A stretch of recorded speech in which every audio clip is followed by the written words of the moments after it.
So yeah, my name is Benjamin. I'm a fractional CMO. Been doing marketing for the last 6 years as, kind of in a fractional capacity, worked with clients in health, wellness, fitness, e-commerce, a whole bunch of different businesses and industries. And my main goal as a marketing guy is to help people get the best customers they can, help them with their offers, help them with the content that they make so it actually attracts the right people and increases business that way. And really leveraging all of the different social media platforms specifically for their business. Different people have different platforms that work well for them. And so really getting that dialed in. And at the end of the day, getting better customers, getting more customers, and scaling and growing in a sustainable manner. And then Drew, do you want to introduce yourself? Sure.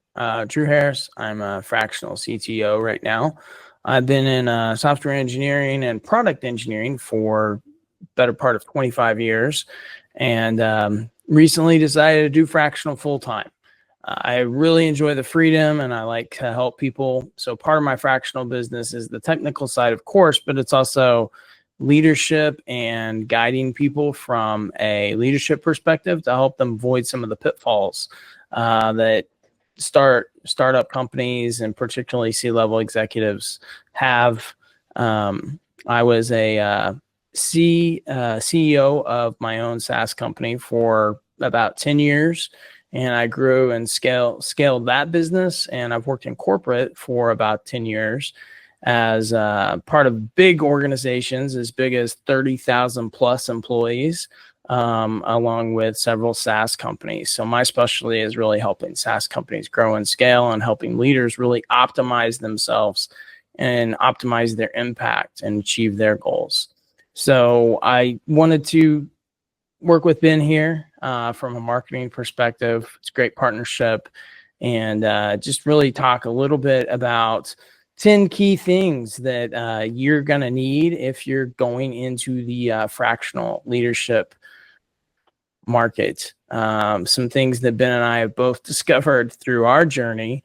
And the first one of those is to have an optimized LinkedIn profile. What a lot of people don't realize is if you're used to working for someone else and you're used to using your LinkedIn profile for getting a job, it's very different than getting business and people to do business with you as an entrepreneur. So your profile needs to look different, feel different, have different content. It's, an employee profile versus an executive profile where you're a consultant. And that's the number one on the list. Later on, we can dig deeper into that with maybe a follow-up video. But that's number one on the list. So for the next couple, I'll hand it over to Ben. Right on. Yeah, and absolutely. Yeah, LinkedIn is key because if you don't show up as an executive on LinkedIn, people aren't going to take you seriously. So it really is important. And on the topic of building your credibility and your authority, essentially, setting up a simple website is also going to increase your credibility significantly. And I think what a lot of people misunderstand about websites is it doesn't have to be complicated. It can literally just be a simple one-page website with a clear headline about what you do, who you help, and a little bit about, maybe past clients, if you have past clients or past experience, because the main things you want to be building are trust and authority on your website. But you don't really have to overthink it. Just one page, doesn't have to be over-designed. You can set it up yourself. There's a lot of different really simple website builders out there. And worst case scenario, you can hire someone to set it up for you if you absolutely hate building websites or don't want to do it yourself, but do not spend a lot of money. You really shouldn't have to spend more than, I don't know, a few $100s or even $1,000 to get a website up. And that's kind of pushing it. Obviously, people can charge you thousands for complex websites, so don't feel like you need to invest a lot. But it's like who you are, what you do, who you can help, and then a simple call to action of, hey, if you want, book a chat with me. And that actually segues into our next one, which is having a calendar booking software. I personally use Calendly. And so this is number three. Number one, LinkedIn. Number two, set up a simple website. Number three, calendar booking software. This is essential because you don't want to have to be messaging back and forth. Hey, when are you free? Oh, I'm free Tuesday. Oh, that doesn't work for me. What about Thursday? And it just takes so much longer. You want it to be really easy to do business with you, which both Drew and I agree with this point. The easier you can make it, the less friction there is going to be, the more calls you're going to get, the better it's going to be for you. So Calendly is great. It is free. You can set up a Calendly account right now. There's no excuse. You can get your calendar booking software right off the bat. And you can even have questions. You can have people answer questions up front if you'd like. The simplest ones is like name, phone number, email, so you can contact them. But you really don't need to make it too complex. Just make it very easy to book a simple video call. And from there, you can actually get into conversations with people right off the bat. Yeah, and that's key, is just getting into those conversations early on and making it easy for people to do business with you. As I was working with a career coach at one point in my career, the one thing that he told me that really, really has paid off more than anything else is make it easy for people to do business with you, which is what we're trying to do here, is make it easy for people to do business with you. So along those lines, a great book that was referred to me is this $100 million offers book by Alex Hormozi. So this is the next point on our list. And this is getting your offer together. You should read his book. I encourage you to buy it, as well as buy it as an audio book if you prefer listening to books. You can listen to it and you can use the book to take notes and then go take action. Alex does a phenomenal job with this in all of his publishings. He has podcasts. He has a couple different books. He's a brilliant entrepreneur, and he wants to help you grow and wants to help your business grow. But I won't run do any spoilers on his content. I'll let you listen to him. But get your offer together. Figure out who you're going to offer something to, what it is that you're going to offer, and then tweak and provide that offer, test it. And one of the things that you need to be aware of as an entrepreneur, a lot of people start out as entrepreneurs and they think, well, I'm really good at this one thing, and this is exactly what I want to do for the market. But one of the things that you have to be aware of as an entrepreneur to be successful is you have to be able and willing to pivot and to change that if needed, based on what the market tells you. And talking about marketing pipeline, going to hand it back over to Ben, who's the expert here. He's going to tell us more about that. Right on. And so marketing pipeline is really just a fancy way of how are you going to find your clients? How are they going to contact you? How are you going to contact them? And one of the easiest platforms is obviously LinkedIn. Hopefully you already have some connections, and you might just be able to quickly message people on LinkedIn and say, hey, I'm opening up my practice, or I'm, going to be working with a couple different businesses. You may just have some potential customers just sitting in LinkedIn waiting for you. Another opportunity, or, I guess channel you could call it. We're thinking of different channels, different areas that you can look at to find your ideal customers. Another one would be industry groups. So if you're like, for example, the fractional technical officer space, maybe there's some more technical groups that you might be able to get into, like private Slack groups, school groups, even Facebook groups. These private groups I feel like are somewhat underrated. Like, you can get a lot of business just by meeting people, posting on there. And it might seem like a grind. A lot of people are like, oh, I don't want to post, so it's a waste of time. But you'd be surprised at the value out there. One of the groups that Drew and I like is Fractionals United. There's 11,000 plus fractional people on there, and a lot of them have opportunities or they're looking for help. And so it's a really great community to just get a lot of introductions, referrals, meet other similar people. And believe it or not, those people aren't going to have all the same experience that you have. So there's a lot of collaboration opportunities there. And it's a great way to just kind of build your network organically and at scale. So I really like those industry groups. Obviously, your personal network is going to be huge too. People who are just in your phone or in your email. It's really just starting as simple as possible. You can get more complex by doing cold outreach, LinkedIn automations, cold email, all of that stuff. But really, you don't want to start that until you've really gone deep into your core group around you and those industry groups, because it's a lot easier to get business with people who already know you and like you or in similar groups as you than a random stranger on the internet, or a random stranger on LinkedIn, or a random stranger in your inbox.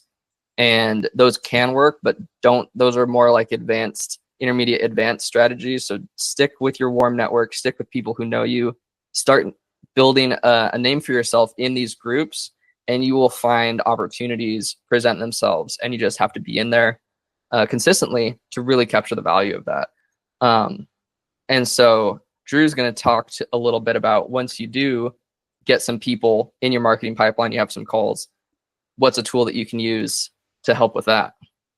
Yeah, and if you haven't noticed, we're sort of going in order here in regards to do this first, do this second, do this third. You don't have to follow this exactly, but this is what we recommend, because you need to establish your identity. You need to establish your presence. You need to know what you're offering before you start booking appointments, and before you start having conversations. But when you start having the conversations, Ben and I both feel like it's really important to have an AI note taker. It's just so nice to have something like that, and a video platform, obviously, to go with it. This podcast is being recorded by my AI note taker called fireflies.ai, and it records all of the audio. It takes all the notes for me. And the video platform that we're using today is Google Meet. Of course, there's Zoom. There's lots of these tools. I think Ben uses a different note taker than I do. We're not being prescriptive here about what you use. You just need something, because when you're in a meeting with somebody, it's important to focus on that conversation and to truly have a conversation.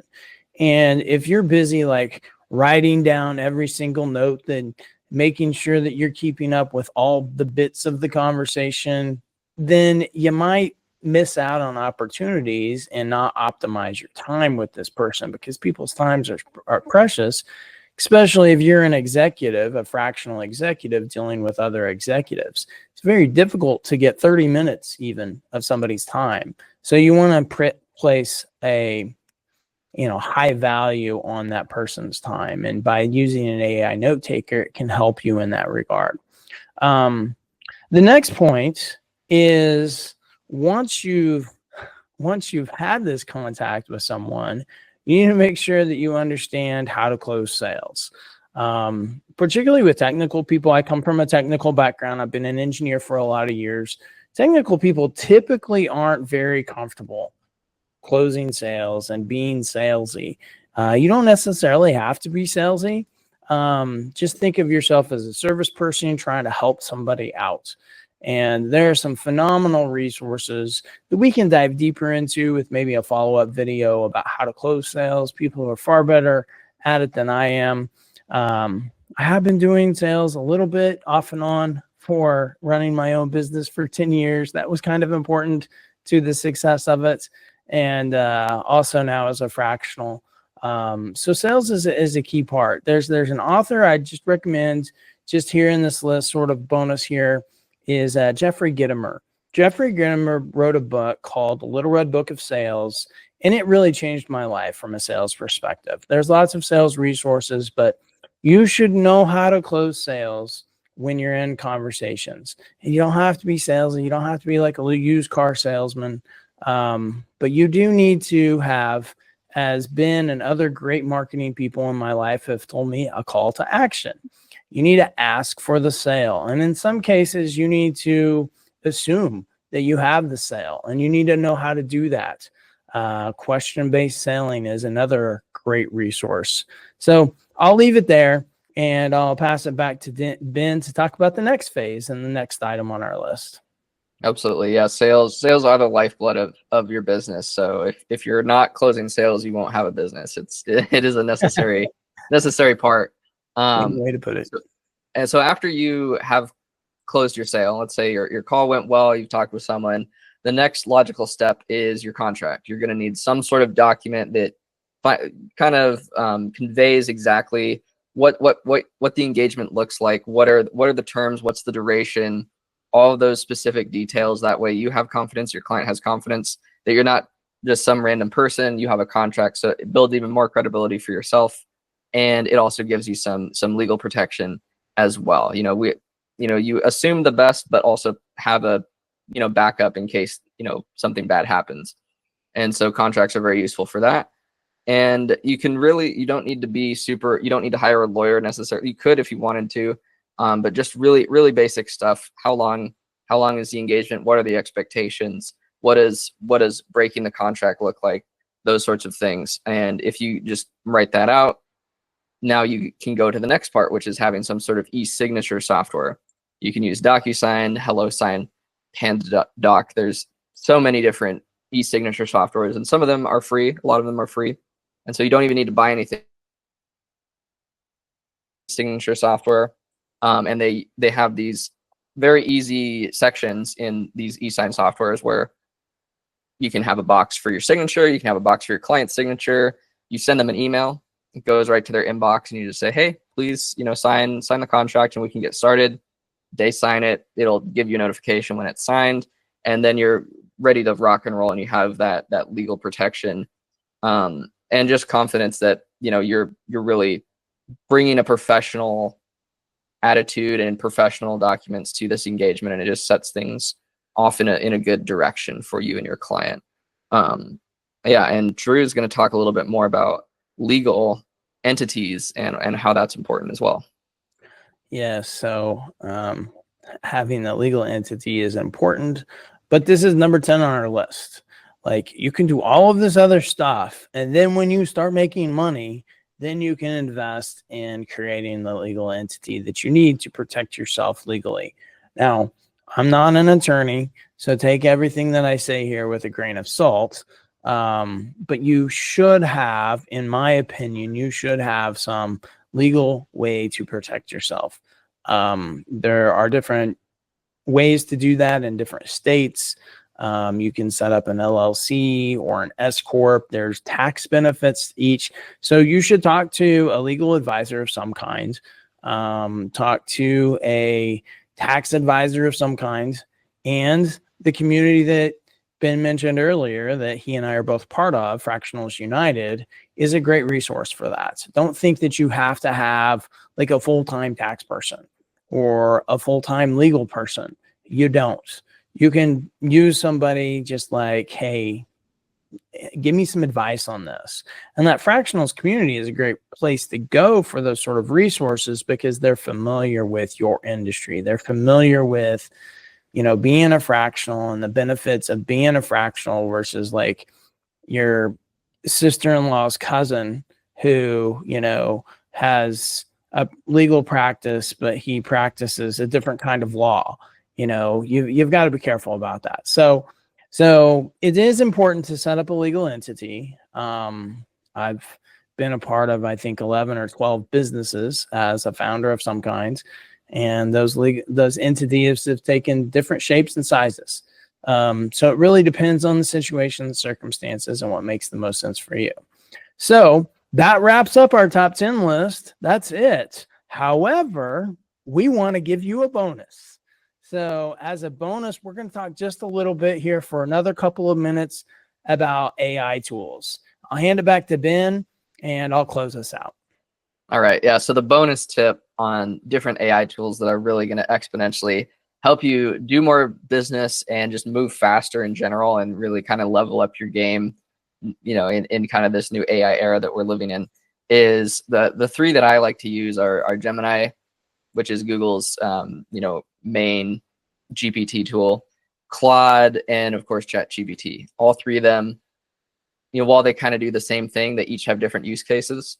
At least the way that I use them. So Gemini is great for doing anything related to Google. So if you use Google Docs or if you use Google Sheets, Gemini is great at creating output specifically for Google Docs or Google Sheets. You can even have it format.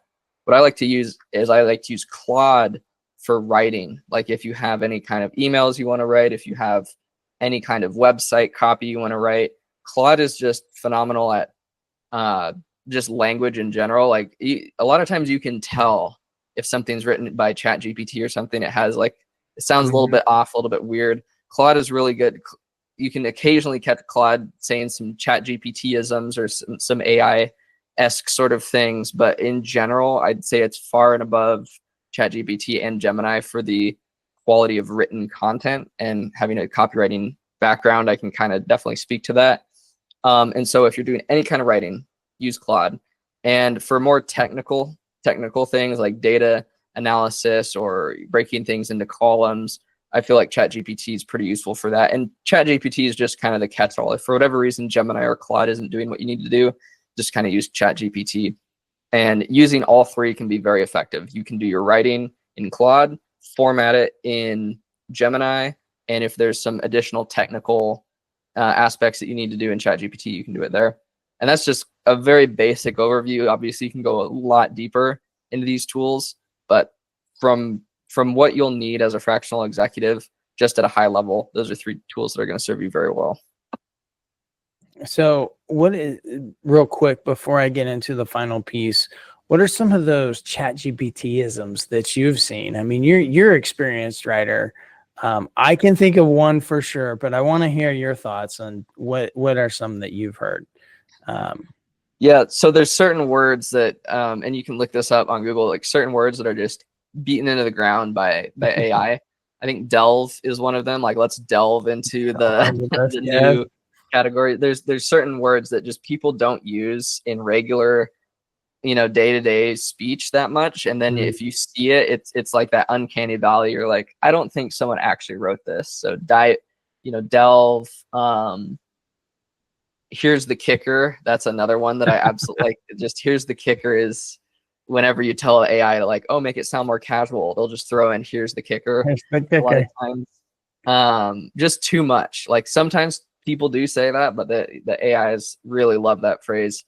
And so I'd recommend just Googling, what are the most commonly used AI phrases and just cut them. And even tell the ChatGPT or whatever, do not use these words, do not use these phrases. I mean, you can program it to sound less AI. But those are kind of the ones that immediately come to mind. My overall general take is like, if it just sounds like too robotic or too like distant or like not real, like there's that. But that's kind of more like a personal preference. Some people can't tell. I can usually tell. And so there's like different, it's a spectrum, right? Yeah. I think most people can tell. I mean, like if I hear something that reads, Ben, hope you are doing well. At the beginning, that's the red flag for me. It's like, okay, this was generated by AI and, I need to take this with a grain of salt. So thanks for bringing that context there, Ben. I appreciate it. So absolutely. Last thing on our list here, as part of the bonus, we're talking about AI tools. There's a tool that I use. I've was introduced to this by a friend, and it's called Google Notebook LM. And what LM is a language model. So this is a notebook language model that is owned by Google. It's experimental right now, which means it may not last forever. Google may take it away. Google may take elements of it and apply it towards some other technology. They did fun fact. They did this with a technology called Wave back a long time ago in a galaxy far, far away. And now that's a key part of the whole Google suite with Google Drive and interacting real time. But that was used by a thing called Wave. So anyways, Google Notebook LM lets you create up to 50 sources. So what this allows you to do is it takes sources, your own source material. It can be websites, it can be documents, it's text-based. It's all text-based. So like if you're going to have a conversation with somebody, you need the transcript, which you can export from your AI note taker. And then you can import that into your notebook. And you can have as many notebooks as you want, as far as I know. And then it can use different models to get information. And it can also use like Google Slides and any sort of text-based content. And then you can ask it questions about the content that you give it. Some college students are really using this for studying. So if there's a topic that you're really interested in, and you're trying to digest that content, you can put the sources in there, and you can, ask it questions. You can ask it to give you a study guide, ask it to give you FAQs. It's a really useful tool. And it, has the GPT, so it'll give you responses but it's based on the data that you give it. Well, the number one thing that Google Notebook LM is known for is auto-generated sort of podcasts. Now, this is not that. What you're listening to now is truly my voice and Ben's voice, and we're actually talking to you. But the Google Notebook LM will take all of these sources, and then it'll do a deep dive, is what they call it. And it's a male voice and a female voice, and they'll talk back and forth about the topic. They'll summarize the topic and they'll dive deep. And, depending on the amount of material that you give it, it creates this sort of podcast feel. And that's what my original podcast, right at first, this first several episodes was doing, as I was using this to create some content. So I would write a blog article and publish it, and I would give it some different sources. And then I'd say, hey, generate an audio file. And it would do that, and I would publish that as part of my podcast. So just wanted to give you all that as a bonus about some AI tools. Lots of great content in here today. Top 10 list. Hope this was valuable to you. And just if you're interested in learning more, reach out to myself or reach out to Ben and connect with us, ask us questions. Feel free to comment here and let us know how we can be of further assistance, and be on the lookout for some follow-up videos that we can dive deeper into some of these materials. No pun intended. We won't use Google Notebook LM to dive deeper. We'll do it ourselves. Yeah, absolutely. Yeah. And just look us up on LinkedIn. I guess that's probably the fastest way. Benjamin Baxter and Drew Harris. We should pop up right away. And our goal is to create the best content for fractional executives to get set up to become successful, to get clients, and to really scale their business effectively. And we're combining, both of our expertise on this. So if there's any kind of content that anyone's looking for, you'd like to see any kind of deeper dives, let us know, and we may very well make a video or make a podcast or make an article or a freebie, for you based on that content. So yeah, keep us posted. Absolutely. Thanks, everybody. Peace.